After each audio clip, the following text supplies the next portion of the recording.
Hi, I'm Rev Myron. I'm a minister through Pathways of Light, and I've been a Course in Miracles student for 40 years.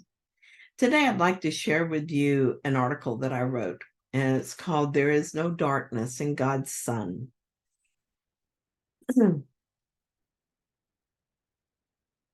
I pretend to be less than I am. I pretended to be that for so long that even I believed it.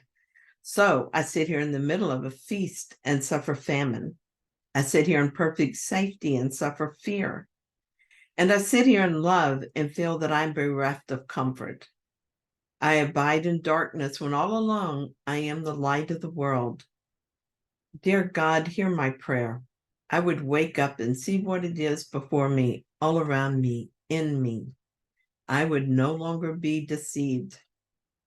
The perfect plan has been designed to wake me gently from my dream of suffering and sacrifice. The atonement is in place, and I but need to accept it to experience its healing effects. I forgive. I forgive over and over until finally I realize what it means to forgive. And when that realization comes, an insatiable appetite for forgiveness comes with it. This morning, everything makes me laugh. A laugh that I still must forgive this little thing and that little thing. How am I still so blind to the blazing light of truth that I still believe there is some little thing separate from some other little thing that needs forgiveness? How can I so easily forget that they're all the same? And isn't it hilarious that I know this? And yet Myron goes out into the world and feels attacked and put upon, fearful and ashamed.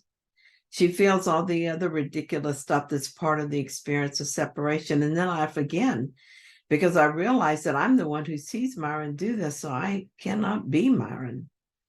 I laugh to realize that the more I do this, the less at stake I have in this story of Myron. And so the easier it is to forgive. Really, laughter bubbles out of me with abandon this morning. Oh, Spirit, help me remember today. I mean, after I leave the silence of your presence and immerse myself in the daily stuff of life in the illusion, help me remember what I am. Help me remember the purpose I have accepted. Help me remember to forgive it all. But mostly, help me remember to laugh today. When I think of my ridiculous state, I must either laugh or cry. I'm tired of crying, and I would prefer to laugh now. How did I get to the place where I can laugh at the idea of living in darkness? Jesus tells us it's not possible for us to be in darkness. He says, the children of light cannot abide in darkness, for darkness is not in them. Well, nothing could be clearer than that. The good news is that we made this all up and we can undo it and will undo it. It's not complicated, nor is it difficult, though we can make it seem difficult. Everything we see with our eyes is an outpicturing of a belief in our minds. Thus, we can easily learn to recognize a belief that is holding the world in place. Once seen, we can decide to forgive that belief and let it go. Perhaps like me, it seems hard for you to believe a construct so complex could be undone simply by letting it go. But like me, you will, or maybe already have seen this. I use the process that Jesus gives us in the Course. It has 3 parts. First, I notice a thought that is causing distress, and looking at it with the Holy Spirit, I let it go to Him. The third part's not for me to do. The actual healing is the Holy Spirit's function. See, it's simple and easy. Here's an example of how I do this.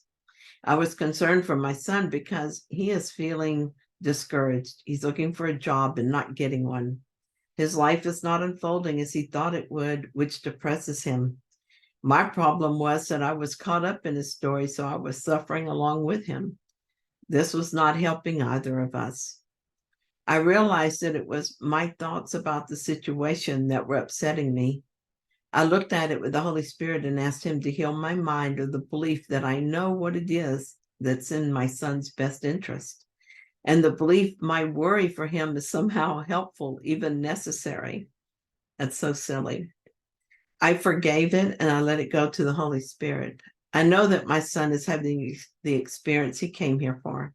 It's helping him wake up, just as my life offers me the same opportunity.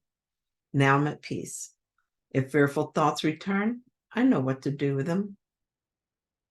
These dark thoughts can't travel with us unless that is our wish. The light that is in us and has never left us will shine them away if that is our desire. Here's what is most helpful to me right now. I had an errant thought. I wondered if my kids were okay. My son was driving to Florida for a weekend with his girlfriend, and my daughter was driving home from Disney World with her family.